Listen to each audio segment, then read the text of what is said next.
오늘도 주님께서 여러분에게 신령한 복을 내려주시기를 간절히 원합니다.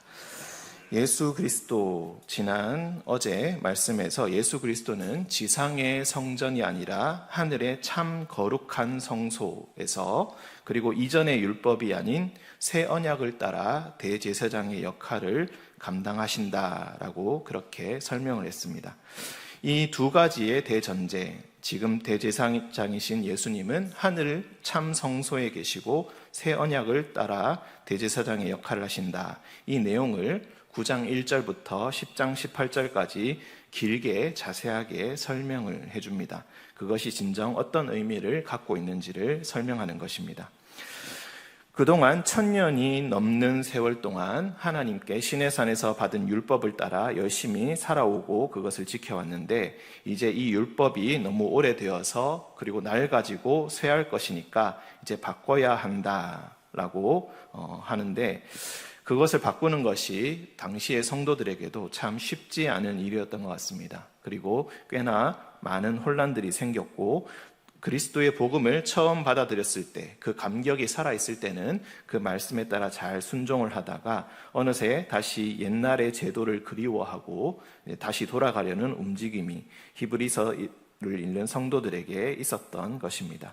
그러니 이 성도들을 잘 설명하고 설득하고 신앙으로서 지도하려면은 많은 제대로 된 설명이 있어야 할 것이고, 그 설명은 바로 구약 성경에 따라 하나님의 뜻이 이렇게 우리에게 임하셨다라는 것을 잘 얘기해야 성도들의 설득을 받을 것입니다. 오늘 읽은 말씀 1절부터 10절까지인데 옛 성전의 모습과 또 그 안에서 지키던 예법에 관하여서 잠시 설명을 합니다. 이것도 율법의 일부분이라고 할 수가 있습니다.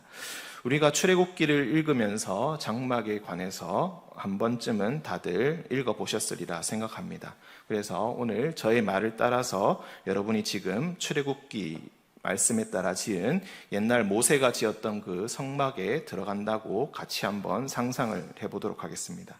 지금 회막 또는 장막이라 부르는 그 천막 성전 앞에 여러분이 서 있습니다. 회막이니까, 장막이니까 당연히 문이 있는 것이 아니라 휘장이 있습니다. 문 대신 휘장이 위로부터 이렇게 늘어뜨려져 있는데, 그 휘장을 이렇게 열고 안으로 들어가면은 오른쪽에는 상이 있습니다. 보통 진설병을 그 위에 늘어놓은 상이 있습니다. 12개의 진설병이 놓여져 있습니다. 12개의 떡은 바로 12개의 지파를 상징합니다. 오른쪽에 보이는 그 떡상이 있고, 왼쪽을 보면은 등잔대라는 것이 있습니다. 순금으로 만들어진 메노라라고 부르기도 하는 7개의 불을 붙일 수 있는 등잔대가 있습니다. 그리고 앞으로 쭉 더 가다 보면은 분향단이라는 것이 있습니다. 향을 피워서 이렇게 향기를 풍기는 그런 분향단이 있고, 그 뒤에 또 문이 하나 더 있습니다. 똑같은 휘장이 하나 더 있는 것이죠. 그리고 그 휘장을 열고 들어가면은 그 공간을 지성소라고 부릅니다. 그 지성소 안에는 언약궤라는 것이 있습니다. 법궤, 증거궤라고 부르기도 합니다. 그냥 조그만 상자라고 생각하시면 됩니다. 1.25m, 그리고 높이와 폭은 75cm라고 생각하시면 됩니다. 그것보다 이 상자가 있고, 이 상자 안에 오늘 말씀에 따라 설명을 하자면은 언약을 새긴 2개의 돌판이 들어가 있고, 그리고 만나가 들어있는 금 항아리가 있고, 그리고 또 아론의 쌍난 지팡이, 이 3가지의 물건이 들어가 있다고 합니다. 열왕기서에 보면은 솔로몬이 처음 성전에서 이 성전을 지을 때에 이 언약궤 안에는 2 돌판밖에 들어가 있지 않다, 이렇게 설명이 되어 있는데, 이후에는 어떤 일들이 있었는지 잘 알지 못하겠지만 어찌됐든 이 히브리서에는 지금 이 3가지의 물건이 들어가 있다, 이 성물이 들어가 있다라고 이야기를 합니다. 사실 언약궤보다 더 중요한 것이 언약궤를 덮고 있는 뚜껑입니다. 뚜껑을 보통 우리가 속죄소 또는 시은좌라고 부릅니다. 한마디로 시은좌라는 것은 은혜를 받는 자리라는 뜻입니다. 이 뚜껑 위에는 2 천사가 조각되어 있습니다. 보통 그룹이라고 부르는 천사를 이야기합니다. 이 천사는 짐승의 얼굴을 가지고 있고 사람의 몸을 가지고 있다. 그리고 또 날개를 가지고 있다라고 생각하시면 됩니다. 서로 마주보고 있는 이 천사의 형상이 서로 조각되어 있는데 이 사이에서 이 두 천사 사이에서 하나님께서 말씀하시겠다라는 구절이 구약 성경 곳곳에 나옵니다. 그렇기 때문에 이 장소가 굉장히 중요한 것입니다.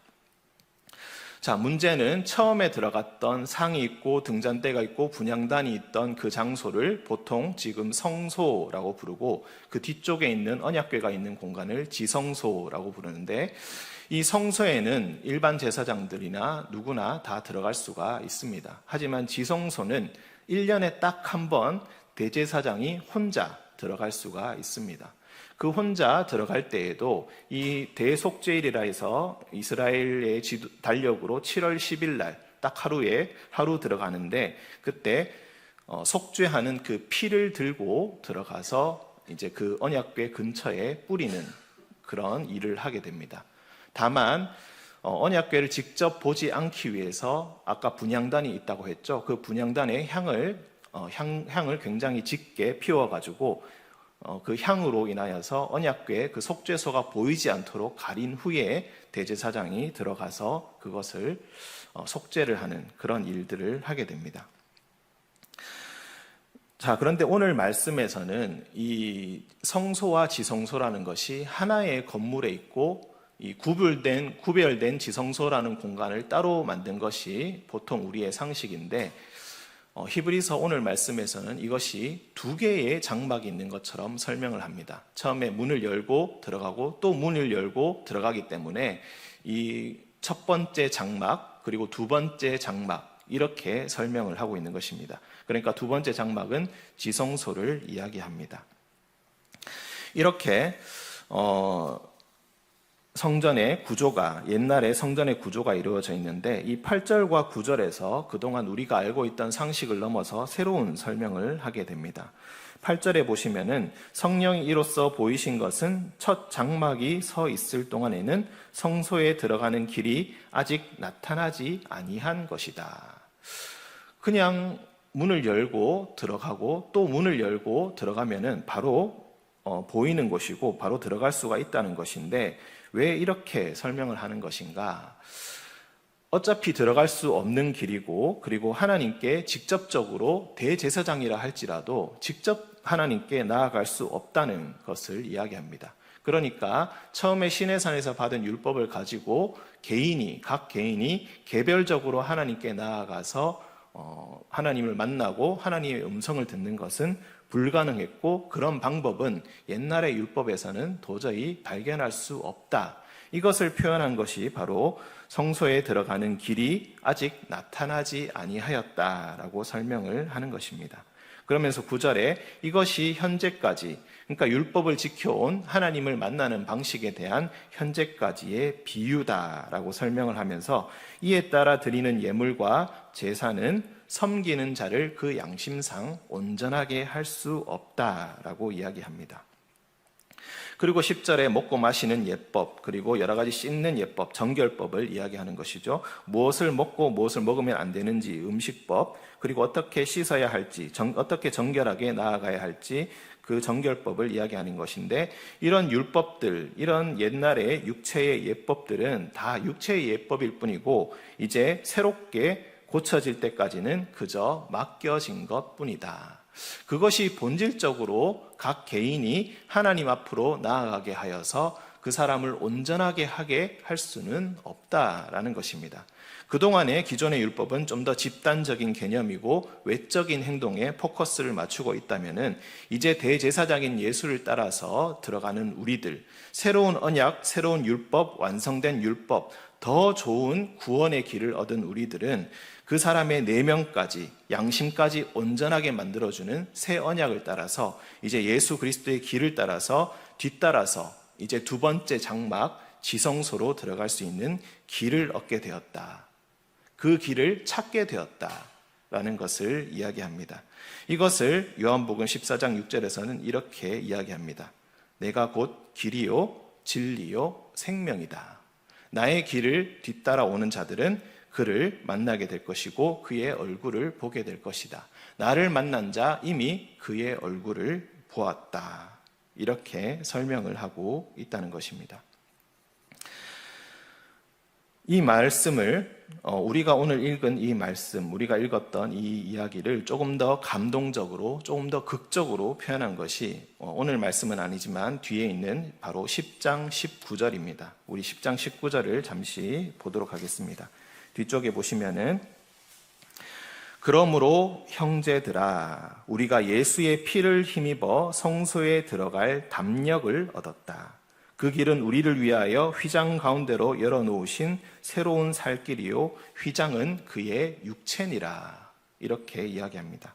휘장은 아까 말씀드린 지성소를 열고 들어가는 그 문을 이야기합니다. 그런데 이 휘장은 그의 육체라고 하셨습니다. 그의 육체라는 것은 어떤 것을 이야기합니까? 아까 대제사장이 1년에 한 번 지성소에 들어갈 때는 반드시 속죄하는 피를 들고 들어가야 한다고 했습니다. 속죄할 피가 없다면 대제사장이라 할지라도 거기에 들어갈 수는 없습니다. 그렇다면 예수님께서 대제사장으로서 먼저 그 문을 열고 들어가셨는데 무슨 피를 들고 들어가셨습니까? 어떤 제물의 피를 들고 들어가셨습니까? 바로 자기 자신의 피를 들고 들어가셨습니다. 휘장을 찢듯이 그는 자신을 예물로서, 제물로서 십자가에 찢어서 예물로 자기 자신을 드리고 또 대제사장이신 자신이 그 피를 가지고 또 지성소 안으로 걸어 들어가셨다라고 합니다. 그러니 그 열린 문을 통하여서 우리도 예수 그리스도의 길을 따라 들어갈 수 있는 능력을 가지게 된 것입니다. 예수 그리스도를 믿는 자는 누구나 그 뒤를 따라서 그곳으로 들어갈 수가 있습니다. 오늘 말씀이 표현해 주시는 것은 바로 이런 것을 이야기하는 것입니다. 그러니 이제까지 첫째 장막에서 쓰던 옛 율법은 더 이상의 궁극적인 필요를 우리에게 채워줄 수가 없는, 이제는 상실되어 쇠하여지고 마침내는 폐하여질 것이 되고 만 것입니다. 왜냐하면 하나님께서 예수 그리스도를 통하여서 새로운 일을 행하셨기 때문입니다. 예수 그리스도의 죽음과 부활은 이렇게 풍성하고 감격적이고 놀라운 의미를 품고 있습니다. 이와 같은 대제사장이 바로 우리에게 있습니다. 그의 이름을 믿고 부르는 우리에게 바로 이분이 계십니다. 더 이상은 다른 예법, 다른 성소를 찾을 필요가 없습니다. 우리는 그저 믿음의 주요 온전하게 하시는 이인 예수만을 바라보면 됩니다. 하나님이 예수 그리스도를 통하여서 자신의 놀라운 사랑을 나타내시고 우리에게 보여주셨습니다. 휘장을 자신의 몸을 통하여서 열어주시고 자신에게 오시는 길을 만들어 주셨습니다. 하나님은 예수 그리스도를 믿기만 하면은 자신에게 올 수 있다고 그렇게 지금 이 시간에도 믿는 이들을 초대하고 계십니다. 하나님의 이 초대에 응답하시는 오늘 여러분 되시기를 간절히 기원합니다. 함께 기도하겠습니다. 아들을 통해 하나님과 만날 수 있는 방법, 그 길을 열어주신 주님, 대제사장이신 예수님을 말씀을 통해 알려주시고 그 사랑을 깨닫게 하시고 깊이 느끼게 하시니 참으로 감사합니다.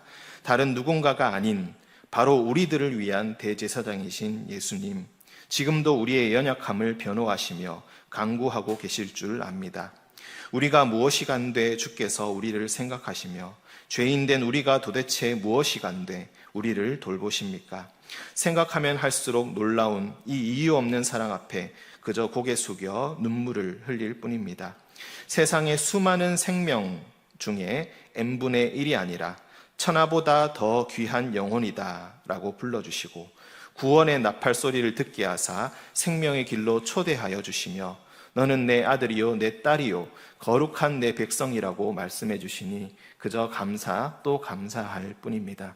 주님 행하신 놀라운 일을 다시 한번 이 새벽 소리 높여 찬양 드립니다. 홀로 영광 받아 주옵소서. 주님, 이 시간 주님께서 세우신 하람교회를 위해 기도합니다. 주인 되신 주님의 뜻에 따라 이곳에 터잡게 하시고 뿌리 내리게 하시고 말씀 전하게 하시고 사랑하게 하셨습니다. 담임 목사님을 불러 이곳에 세워주시고 그를 중심으로 더욱 든든히 자리 잡게 하시고 그 지경을 넓혀주시고 계심을 우리가 봅니다. 주님의 명령에 순종함으로 나아갈 때에 주님이 행하시는 놀라운 성령의 역사가 우리에게 반드시 있을 줄로 믿습니다. 병든 자들이 나음을 얻고 마음이 약한 자들이 담대하고 굳게 서며 무너진 자아와 관계가 느헤미야의 성벽처럼 아름답고 튼튼하게 세워지는 교회가 되게 하여 주시옵소서. 각종 결핍으로 인해 피폐한 영혼들을 풍족히 먹이시고 입혀주시며 무엇보다 모든 성도들의 마음 밑바닥이 무저갱이 아니라 반석 되신 주님 위에 선 튼튼한 집과 같게 하여 주시옵소서. 우리의 마음을 갉아먹는 두려움들, 악한 질병들 예수 그리스도의 이름으로 선포할 때에 모두 물러가게 하여 주옵시고 오직 기쁨으로 드리는 찬양의 소리만 날로 높아지는 교회가 되게 하여 주옵소서. 성령의 능력이 곳곳에 나타나게 하사 고강동 일대의 모든 악하고 더러운 것들이 깨끗함을 얻게 하시고 함께 주 예수 그리스도를 외치는 신앙의 고백이 집집마다 흘러나오는 그 시작과 마지막에 서 있는 하람교회가 되게 하여 주시옵소서. 담임 목사님께 영육의 강건함을 주시고 주님이 주시는 더욱 웅대한 비전을 보게 하시며 종된 리더십으로 교회를 이끌어 나가실 때에 부름에 응답하는 팔로워십들이 온 성도들에게 있게 하여 주시옵소서. 주님, 유치부, 아동부, 어린 영혼들을 위해 기도합니다. 제대로 사랑받지 못하고 양육받지 못한 우리 아이들이 있다면 이곳에서 치유함을 얻게 하시고 건강한 몸과 마음, 무엇보다 강한 믿음을 가지고 하나님의 도를 따라 자신의 인생을 세워가는 아이들로 자라나게 하여 주시옵소서. 예수 그리스도의 길만이 진정한 생명의 기름을 어릴 때부터 알게 하시고 예배와 모임, 배움에 힘쓰게 하시며 주님께서 주신 재능을 교회를 위해, 선교를 위해 사용할 수 있는 그런 자들 되게 하여 주옵소서. 유치부 아동부의 어린 영혼들을 위해 늘 기억하며 기도하는 교사들에게 주님께서 하늘의 신령한 복으로 갚아주시기를 원합니다. 주님을 향한 신앙과 사랑이 깊어질수록 유치부와 아동부 친구들을 향한 사랑과 봉사도 더욱 깊어질 줄을 믿습니다. 교사들의 기도의 제목에 응답하여 주시고 주님의 살아계심을 체험하며 더욱 말씀과 기도에 정진하는 교사들 다 되게 하여 주옵소서.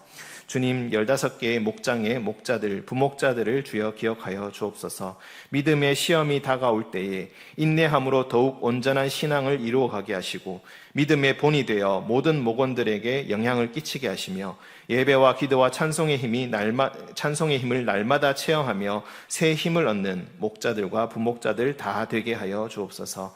날이 갈수록 교회를 더 사랑하게 하시고 도움의 손길이 필요한 이들을 먼저 알아 도움의 손길을 내밀게 하시고 그 사랑으로 이 교회가 더욱 사랑이 충만한 교회가 되게 하여 주시옵소서. 이 사랑이 그 어떤 전도보다 더 강한 전도가 될 줄을 믿습니다. 주님, 1목장부터 15목장까지 주님께서 한 목장 한 목장 축복하여 주시고 모이기에 힘쓰게 하시며 기도하기를 더욱 즐거워하게 하여 주시옵소서. 특별히 임직을 기다리며 교육을 받는 피택 안수 집사님들, 피택 권사님들 축복하여 주옵소서. 새벽에 기도하는 것 참으로 괴롭고 힘든 일이지만 이 자리를 더욱 사모하게 하시며 기도를 즐거워하게 하시며 새벽에 도우시는 하나님의 역사를 체험케 하여 주시옵소서. 교육을 통해 주님을 더욱 깊이 알아가게 하시고 말씀을 배울 때에 지혜와 총명함을 더하시며 그 모든 지식들이 땅에 떨어지는 것이 아니라 성령의 능력으로 그의 영혼에 알날이 박혀 믿음의 초석이 더욱 단단해지는 계기가 되게 하여 주옵소서. 주님, 더욱 헌신하고 봉사할 때에 100배의 열매를 맺게 하여 주시옵소서. 더욱 은혜를 구하오니 주여 함께하여 주옵소서. 주님, 오늘 우리는 주님 없이는 도저히 살아갈 수 없습니다. 당신의 보혈만이 나의 소망이요, 나의 위로요, 나의 영광입니다. 오늘도 모든 시험과 악한 유혹들 이겨내게 하시고 온 땅을 울릴 하나님의 나팔소리와 그 가운데에 불릴 나의 이름을 기대하며 오늘 하루도 주님의 뜻대로 살아가게 하여 주시옵소서. 우리의 대제사장을 따라 부활 승리 주신 우리 구주 예수 그리스도의 이름으로 기도합니다. 아멘.